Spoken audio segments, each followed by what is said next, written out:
Regulatory sa hawker. Ito yung naningil na walang ticket na nangingi na ito. Hindi mag-ano dito na sabihin ito, fiction na ano. Isang lingguhan, 150. Mabigat na yan para sa amin. Oo. Hindi extend na paupahan mo. Bawal po yan. Ako na po may karapatan kasi ako po yung nasa loob, di ba? Kayo, nandito, nagpaupa kayo. Loob po yun. Walang manugaw.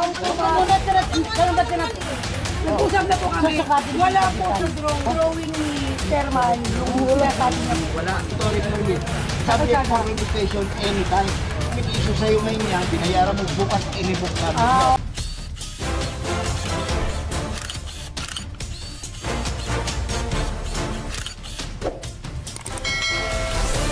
Ayan, iniisa-isa to. Morning po. Sa hawkers po kami ng Manila. Dito po, ito makita po ito eh. Ilang, may permit po ba kayo? Regulatory sa hawkers. Wala pa. Ha? Ano yan? Business permit. Yung business permit po. Yung sa hawker, Ito po, ito. Tapos na. okay. Yung pinapakita mo sa amin sa establishmento po yan. Okay po yan. Pero ang nandito, Sa amin po yan sa hawkers po. Tapos division. Yung gagawin namin natin dito, kukuha kayo ng regulatory. tapos kung may maningil dito na sabihin, yung may maningil dito na ticket, okay yun. Opo, yung mga ano namin yun, authorize po namin Pero yun. yung naningil na walang ticket na nangingi na ito, hindi namin bigyan yun. Wala po kami ano doon. Diba, basta sinasabi ko lang, hawkers po kami. Ngayon dito, pipilitan po natin ito na gumagamit kayo. Ang permit po namin sa regulatory 1 by 1. Iba pala yung permit dito sa loob. Establishmento po yan, business okay, permit. Yan, sige. ito naman pang hawker. Ito po, lumalabas na. Pero pag may mag-ano dito na sabihin ito, fiction na ano, Ay, hindi na po, hindi namin tinatas yan. Basta anong kinukuha lang namin para sa pwede hawker. namin yan i-report sa inyo. Bahala po kayo. Hindi na namin ano yan. Basta Kasi sinasabi. nakakaano na yung paniningil nila. 50 isang araw eh, may naningil pa.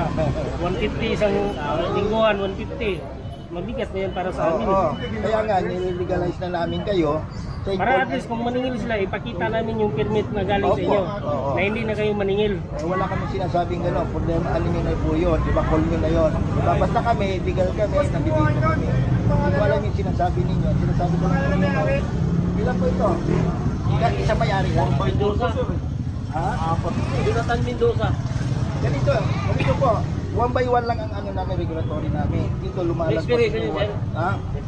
Ay, 1 year po yung ano, yung regulatory. Renew po yan after 1 year. Doon sa mayroon pa tayong monthly na binabayaran. Tapos mayroon pa tayong daily. O, ganito yung gawin natin. Okay lang yung delay na may ticket. Opo, mayroon kami. Okay yun, wala tayong ano nun. Oo, may ticket Pero po yung kami. naningil nga, sabi ito, Sige po. kasi meron eh. Ito po, pinipilitan natin ng 4 yan. 4 na regulatory permit. Sir, halimbawa, sa magkano naman yung Ang ano po namin, 1,075. 1 year. okay na yun. Tapos mayroon pa yung conservative. Ngayon, ito po, 4 na permit ito. Okay kayo? Okay yun. Masaya na kayo ron. 4 yun yan. Pero yung ticket namin ng daily, hindi nyo pwedeng Okay, kung wala 8 yan, tayong 8 yan. Ha? Wala tayong ano dyan. Okay. Pero yung naniningil araw-araw na ano, Ito na po yan. Kasi ang amin lang dahil sa opisina po. Ha? okay yan, may ticket, wala tayong ano dyan. Pida. Ha? Napulabog na, baka pida mo na naman pida. Yan. Pwede lunes sir, lunes. Pagbilang po na kayo ng form. May form na. Bibigyan kami ng form? Opo, baka si Jermo, kayo yung mga colleague namin. Kasi hindi na kayo pupunta ng opisina. Ngayon, pwede na mag-fill up na yan. Wala pa kami kaya natin.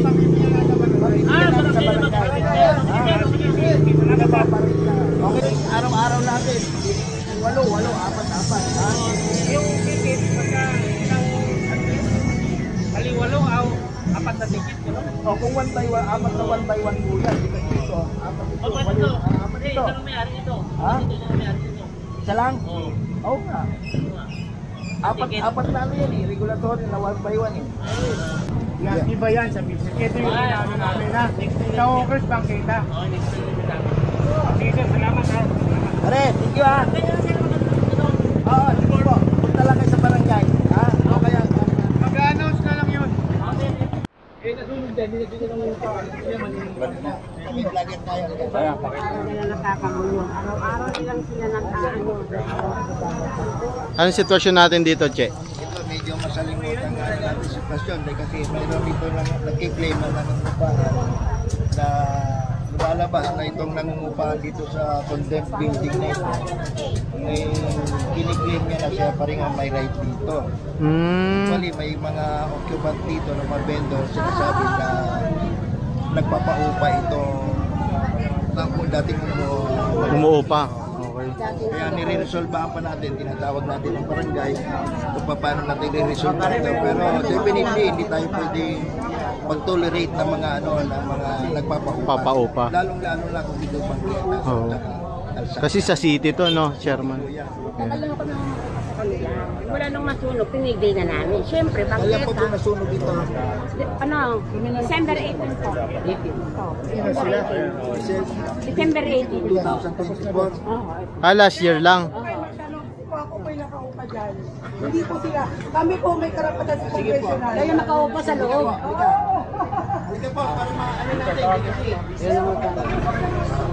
Dito po kay Chairman po kayo mapag-usap. halika po. Ito po may authorize po ako na ako po kami po may karapatan yung Sila po yung ano. ginagawa natin po na.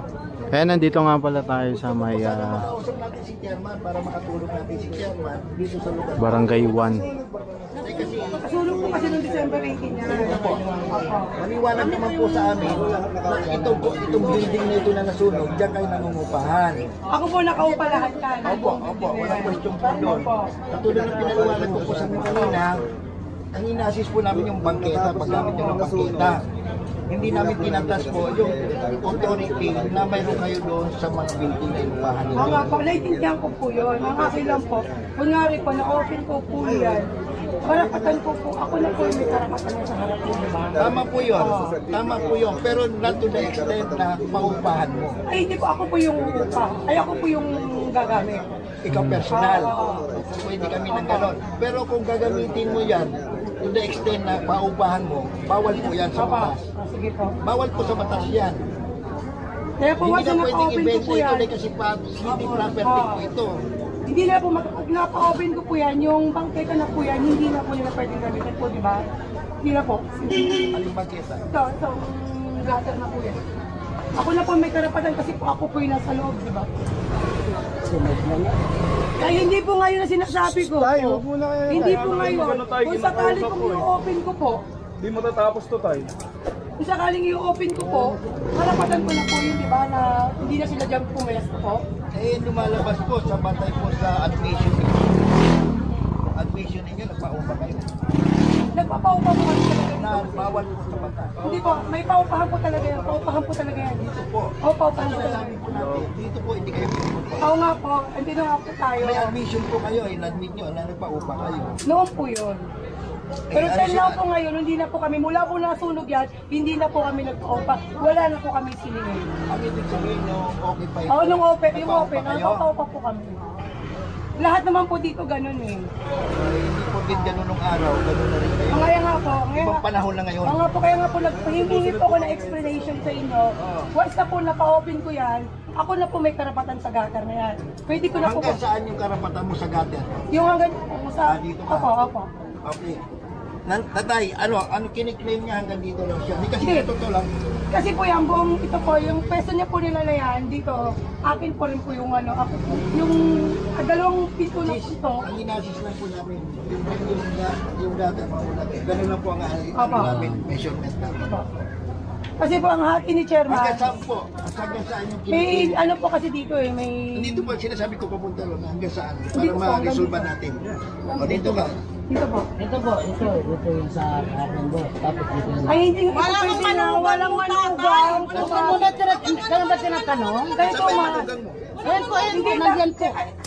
Sir, wala po sa drawing ni Chairman yung sinasabi niya po. Wala. Isang block na nga sa isang block na nga sa amin. Wala po. Ayun na ang block mo. Ano pa bang Wala po sinabi. sa amin? Hindi na, sabi ni Kapitan, mahaba lang usapan habang usapan. siya na po daw mag-aayos. Ganun yan po Sige siya. po, sabihin nyo na yung sarili nyo sa ano. Nagkakit na po. Nag-usap na po kami. Sasakatin Wala sa po kapitan. sa drawing yung... Hindi po, kailangan malaman namin. Hindi kasi. Babae mo Actual lang. dito, yun na po permitan namin. Ipapatawag niya nga po lahat ng mga residente dito na kung sino tutalikod dyan. Hintayin na lang po namin decision ni Chairman. Oo, yun po. Kasi para may nakagaw dyan, ay kakot na rin. Kasi wala naman kami argumento. Gusto lang namin mag-determine yung boundaries ninyo. Kasi may nag-claim din doon. Hindi po, ang akin lang po, wait lang. Ang akin lang po, once po ba na naka-open ko po yan, pwede ko po silang paalis. Ito? Hindi po, yung dito lang po sa... Kaya sa nga, harap po, kaya harap kung po gusto yan. ko malaman hanggang saan ba yung kiniklaim na ano mo. Ayan po kasi yan, ayan po, hawak ko po yan. Dalawang pinto po yan, 984 and 982. Opo, lahat po yan talaga, ako mo ang may hawak niyan. Yung dalawang pinto na yan, hindi po sila. Alam niyo po, pag-assist namin ng require namin kayo ng permit. Opo. Actual occupant po kami. Ngayon kung may claim natin, ini-intervene din namin kayo sa ganun kasi may mga valid reason. Pero yung kung sino inabot namin doon, yun ang ini-entertain namin. Hindi na kami humahanap pa ng further proof na siya. Yun nga po eh. Ang inaano ko lang po, wala po kasi sa drawing ni Chairman, yung sinasabi niyang manugang yun. Ay, hindi na po namin alam yun. Di ba kaya nga gusto namin ngayon, gusto nyo, refer na namin kayo sa barangay. Di ba? Kasi sila naman ang magdedetermine yan. Pero para sa amin, kung sino mga nakakaharap namin dito, na walang dispute, yun ang iano namin. Ngayon, kung may claim sa sunod na panahon, hindi na namin pursue. Kasi wala naman dito further proof na iyo yan eh. Di kasi kalsada po ito eh. Sa discretion po namin yan eh. Pwede. Tandaan ninyo, ang ibibigay po namin regulatory permit, subject for revocation anytime. Pwede namin i-issue sa'yo ngayon yan, binayaran mo bukas, i-revoke namin yan for a violation. So, walang perpetual po dito ano. Kumbaga hindi permanent po yung ano, yung pwesto na... Hindi kasi ginamit yung ang kalsada. Kasi pinipresume namin, pag ginamit yung kalsada, nagdadami sa kalsada. Ano naman po yun? Ngayon kung ano, saan si tatay? Tay, huwag ka lalayo. Mag-usap na lang kayo sa barangay. Opo, pinag-usapan, pinatawag na po kami, tapos hindi ano magkaintindihan. pagkasunuan nyo? Hindi pa rin nagkaintindihan Wala pala kayo po. pagkasunuan, Wala kundi po. nag-usap lang. Kaya nga sabi ni Kap, Pumayag po sa final. hindi nga eh. Ayun Ano na, ba yan? ayun na yung Wala pa final, yan. ayun Hindi na pa yung nga ng final. final eh. Bibili lang ako ng pintura, ako bibili. Magsusukat na nga si Kap. Si Kap ang magsusukat ng sir. Sabi niya. Masukatin natin, kaya naman magsukat dito. Ilan bang inaano? Hindi po Ito kasi, sa amin, tapos hindi. ito Sa lang. isang block na po ito, dalawa lang po kasi nakadrawing. Bawat block po ang nilagay po ni Chairman po. Sa bawat block po, dalawa. Dalawa doon si Manay, tsaka yung manugang niya. Ako po siya. Sino po si Mishi? Kayo pong isok sa barangay, kayo naman po sis. Karen po. Karen, iwanan muna namin kayo ha. Sige po, para hanggang kami hindi maayos. Kasi inaayos Hindi natin lang to. ang sabi ni Kap eh. Kayo mag-ano muna, marami pa kaming gagawin ha. Mamaya balikan namin kayo ha. Sige po, thank you. Ayan, bali, sa tingin ko nagagawan sila sa pwesto kasi pepermitan na. Kaya pinaliwanag ni chairman na revocable yun yung permit. Base, nagbabase lang kasi sila, chief of staff, chairman na Brito, sa kung sino yung dinatnan.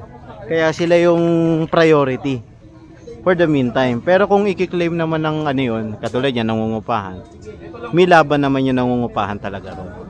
Kasi 'di ba harapan niya 'yun eh. So part 'yun ng ng karapatan niya. Pribilehiyo niya na pwede niyang gamitin yung harapan niya. 'Di ba? Dito pa rin tayo sa pagkakalam ko Elcano Street tayo, kasama natin ang Manila Hawkers. Nagpe-permit dito kasi malaki tong market na 'to eh. Buong ano 'to eh. Ilang street to, mga 5 street to. Asuncion, Elcano, Santo Cristo, Carmen Planas, Ilaya, Wanluna. Tas yung sa mga looban pa. Oh. 'Di ba? Napakalaki nito, may Saragossa, Bilbao. Dami nito. Ayan. So kinakausap isa-isa yung mga vendor para mabigyan sila ng permit dito sa kahabaan ng Elcano.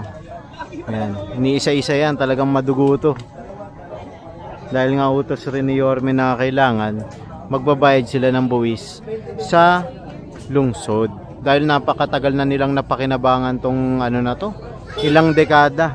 Wala pala silang regulatory permit dito.